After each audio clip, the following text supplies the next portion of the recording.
باز امشب در هوایت جان من پر میزند. باز هم طوفان غم بر جان من سر میزند. باز بی طاقت شد این دل بر قفس سر میزند. در پی آزادیش بر سینه خنجر میزند. دیگر این کودک به پند من شنودش هیچ نیست. می گریزد از من و هر خانه را در میزند.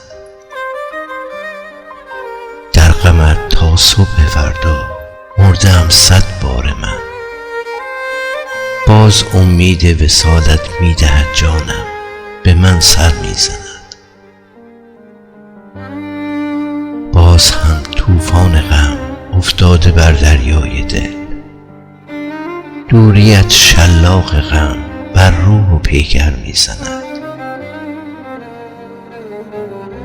هرچه بی مهری توان داری تو بر من عرضه دار.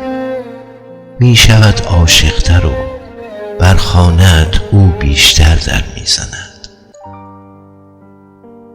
هرچه طوفان می کند ویران به هر جا سر کشد، عمر آن کوتاه و در پی زندگی سر میزند.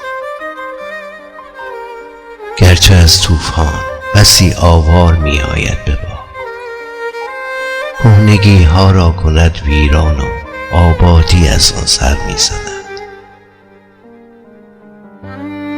درد دلتنگی چو طوفان کرده ویران خانه‌ام. میرسد پایان و در پی نور تو بر آسمان سر میزند.